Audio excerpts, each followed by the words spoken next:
Carol Jean Whitfield was 34 years old, a fourth-grade schoolteacher in Jewell Junction, Iowa, on the night of October 14, 1973. She drove a 1969 Ford pickup, lived alone on the western edge of a property her father had left her, and she had never spoken about what happened on that county road until the spring of 1989, when she sat across from a researcher in a kitchen in Cedar Rapids and described, with the quiet specificity of someone who has rehearsed something for years without ever intending to say it aloud, what the Greys do in the last few minutes before they let a person go. Not what they do during the encounter, not what they say, but the final specific minutes before they are finished, before the light changes, before the witness is returned to whatever road or field or back porch they were taken from. She did not frame it as an abduction, at least not at first. The word she used was detainment, as though what had happened to her was procedural in nature, conducted according to a process she had been subjected to, without being asked and without being fully explained. The distinction mattered to her. It mattered enough that she corrected herself twice during the interview when her account edged toward language she felt misrepresented the experience. They were not cruel, she said. They were not kind either. They were working. If you're enjoying this story so far, don't forget to hit the like button and subscribe. Drop a comment telling me where in the world you're watching from. I love hearing from you. The researcher who documented Whitfield's account was a man named David Elmore Pruitt, a retired archivist at Iowa State University who had spent the better part of 2 decades quietly collecting first-hand testimonies from individuals across the Midwest who had reported unusual encounters. He was not affiliated with any organization. He had not published a word on the subject. He maintained a filing system in the basement of his house in Cedar Rapids that his wife described to a journalist in 2004 as more thorough than anything she had encountered in 30 years of professional library work. Pruitt interviewed Whitfield across 3 sessions in April and May of 1989. The transcripts of those sessions, typed by Pruitt himself on an electric typewriter and bound in 3 separate manila folders, were among the materials his family donated to a private research foundation in Minneapolis following his death in 2011. What that foundation has made available to researchers is an account that resists easy categorization. Carol Whitfield was not given to exaggeration. Her neighbors in Jewell Junction, interviewed separately by a researcher named Louise Farrington, who worked from the Minneapolis archive in 2014, described her consistently as steady, precise in her language, the kind of person who stopped and reconsidered a statement if she felt she had gotten even a small thing wrong.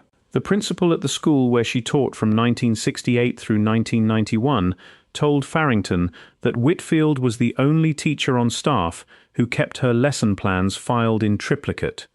That is not the profile of a person who manufactures sensation. On the night in question, Whitfield had been driving home from a parent-teacher conference, traveling west on a county road approximately 6 miles from her property. She estimated the time at 9:15. The sky was clear. She had rolled the truck windows down because the evening was warm for mid-October, and she remembers the smell of cut corn from the fields on either side of the road.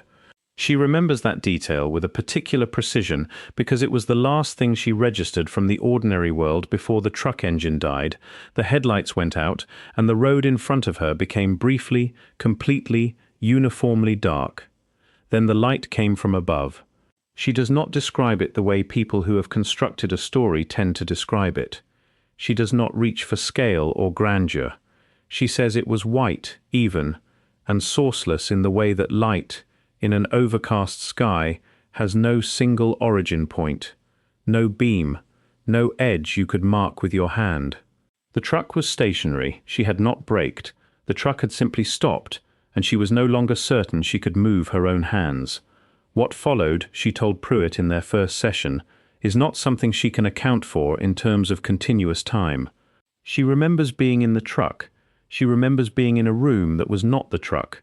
She does not remember the transition between those 2 states, and across all 3 sessions she made no attempt to reconstruct one. The room, she said, was not large. The ceiling was low enough that she felt she could have touched it if she had tried. The surface beneath her was smooth and slightly curved, and she was lying flat on her back, dressed exactly as she had been, with her car keys still in her right hand. She noticed the keys because she was gripping them. She noticed she was gripping them because one of the keys was cutting into her palm, and the pain was the thing that anchored her to the certainty that she was somewhere physical, somewhere actual, and not dreaming. There were 3 of them in the room with her. She describes them with the even measurement of someone reporting a set of facts.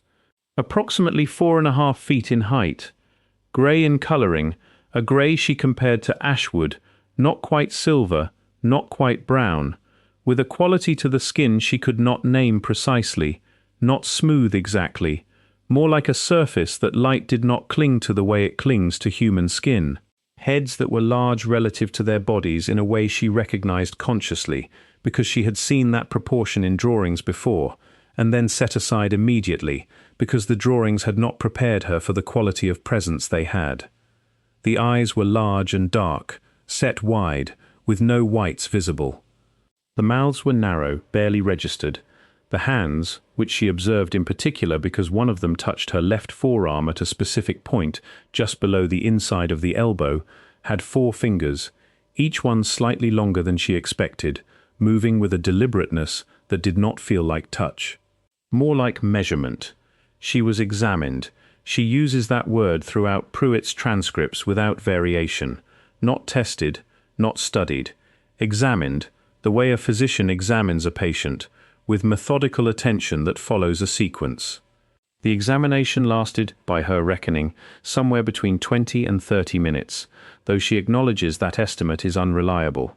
There were stretches where time seemed to compress, and at least one where she believes it simply did not register at all. The figure that touched her forearm moved its hand twice during the examination, repositioning at each interval with a precision she found strange because it did not feel exploratory. It felt, she told Pruitt, confirmatory, as though it already knew what it would find at each point, and was verifying that what it knew was still accurate. She did not find this comforting. She also did not find it threatening. What she found it was oddly familiar, in the way a practiced efficiency leaves no room for your own reaction, because the procedure does not require one. And then came the part of the account that is the center of this record. The part that Carol Jean Whitfield returned to across all 3 of Pruitt's sessions, refining her language each time, not to make the account more dramatic, but to make it more accurate. The final minutes before she was returned, she became aware, she told Pruitt, that something had changed in the room. She did not hear a sound. She did not see a signal pass between the 3 figures. She perceived it the way you perceive a shift in air pressure before a storm, not through any single sense, but through a composite of small changes that arrive simultaneously and resolve into one understanding. Something was concluding. The 3 figures moved to positions around her that she had not seen them occupy before. One stationed itself at her head, just behind and above her line of sight, so that she could not see its face directly without turning, which she found she did not want to do. One moved to her left side, approximately level with her shoulder. One took a position at her feet. The one at her head placed both hands, palms flat, against the sides of her skull above the ears. The pressure, she said, was not painful. It was significant, like a word spoken in a language you have never heard, but somehow recognize as language nonetheless. She felt something then that she struggled, across all 3 sessions, to find language for. She eventually settled on the phrase, a kind of accounting, as though something was being checked against a record, not extracted, not implanted, checked, the way you run a finger down a column of figures at the end of a calculation to confirm everything is there. The sensation moved through her from the crown of her head downward through her chest and into her legs, and when it reached her feet it stopped, and there was a moment, brief, perhaps 2 or 3 seconds, in which she felt something she describes only as recognition, not her own recognition, theirs. A recognition directed at her from outside, which she perceived the way she would perceive someone saying a name she had not heard in a very long time. Then the figure at her left side, the one who had touched her forearm earlier in the examination, leaned forward very slightly and made a sound. If you're hooked on this story, make sure to subscribe and turn on notifications so you never miss an upload.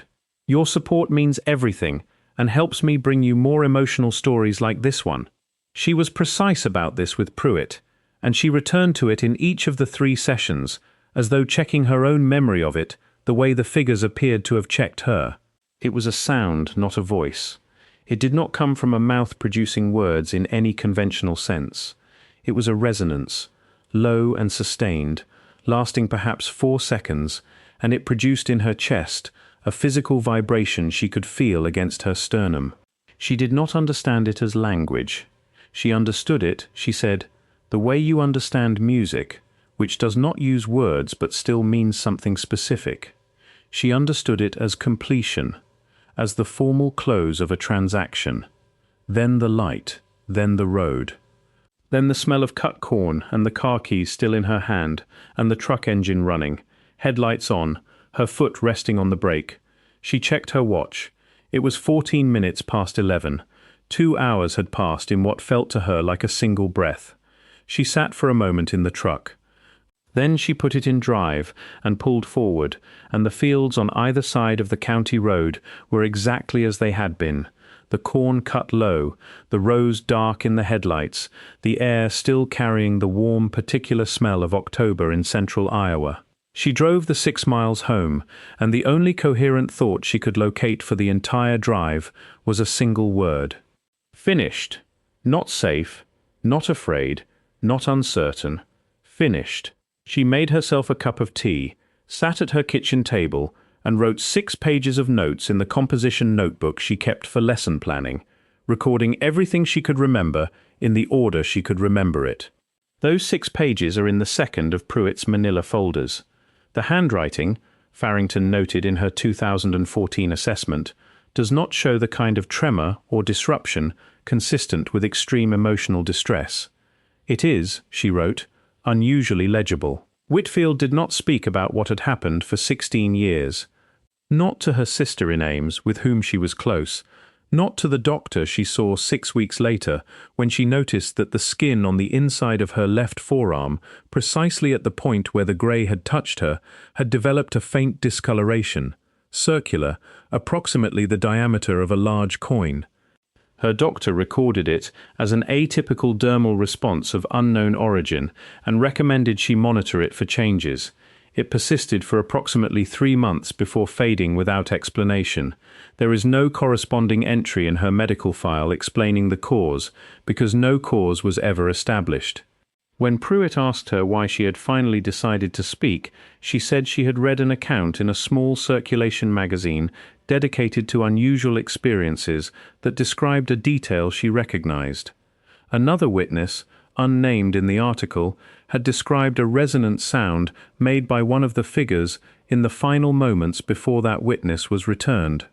The description was specific enough that Whitfield had read the passage 3 times, sitting in her car in the parking lot of a grocery store in Ames, before calling the number in the back of the magazine and eventually being connected to Pruitt. The account she recognized was not one she could have encountered through any public channel before reading that article. The original testimony, from a man referred to only as a retired engineer from New Mexico, had never been broadcast and had never appeared in any mainstream publication. It had been collected privately in 1981 by a researcher who had since died. The magazine article was the first time any element of it had been made available outside a small and deliberately insular circle. Whitfield could not have read it before it was published. She recognized it. This is not, on its own, proof of anything. Recognition is a subjective state. Memory is malleable. A person who has carried an experience in private for 16 years might find resonance in almost anything that rhymes. What is harder to account for is the granularity of the match. The New Mexico engineer described the sound in his account as something felt more than heard, a vibration located specifically in the chest. He said it lasted between 3 and 5 seconds. He said it came at the end of the examination, as the final act before he was returned. He said it produced in him a sense of finality, of a door being formally and deliberately closed. He had never met Carol Jean Whitfield. He had not spoken to Pruitt. He had given his account in a different decade, in a different state, to a different researcher who was by then dead.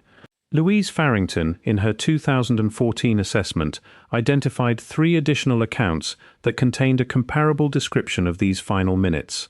A farm laborer from Eastern Oregon, interviewed in 1978, a retired school bus driver from rural Virginia, interviewed in 1984, a woman identified only by initials in Pruitt's supplemental files, who described the final moments before return as feeling like being read the way a document is read, carefully, completely, and without any particular concern for whether the document itself was comfortable with the process.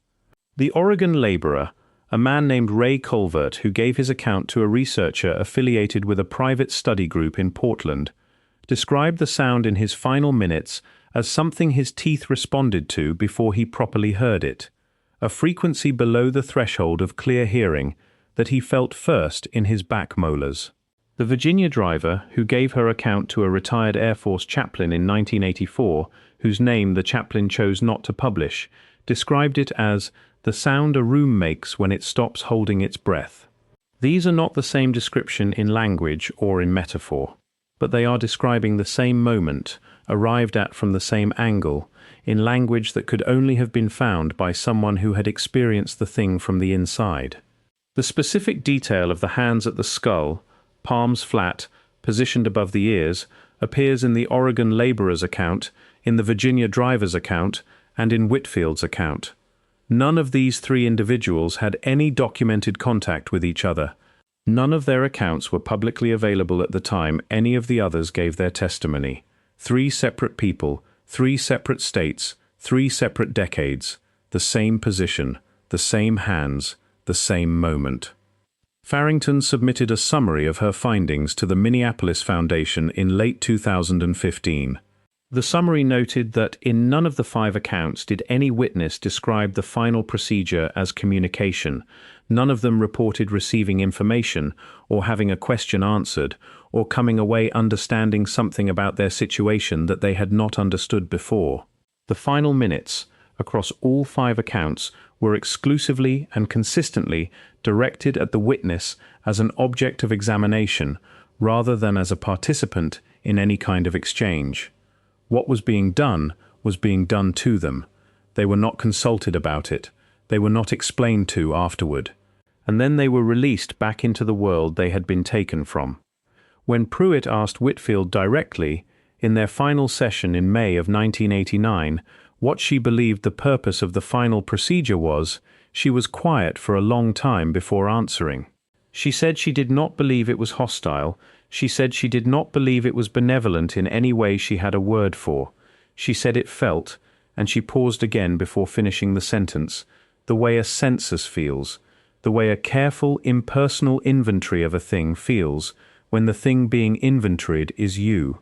David Elmore Pruitt typed that sentence on his electric typewriter, set it in a folder, and put the folder in a filing cabinet in a basement in Cedar Rapids, and there it stayed for 22 years. Carol Jean Whitfield retired from teaching in 1991.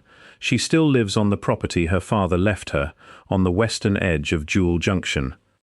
She has not spoken publicly about her account since her final session with Pruitt ended. When Farrington wrote to her in 2014, Whitfield replied in a handwritten note, politely and without elaboration, declining. The composition notebook is in a manila folder in a building in Minneapolis. The examination ends. The figures take their positions. The hands go to the skull. The sound is made. And then the witness is back in whatever place they left, holding whatever they were holding, and the smell that was there before is still there, and the world is exactly as it was. Except that something inside them has been, in a word Carol Jean Whitfield used, without being prompted and without qualification, counted. Whatever the count is for, whatever happens to it after, whatever name you would give to an accounting this careful, this consistent, and this old. Thank you so much for watching until the end. If you loved this story, check out the other videos on your screen now. I think you'll really enjoy them. And don't forget to subscribe if you haven't already. See you in the next story.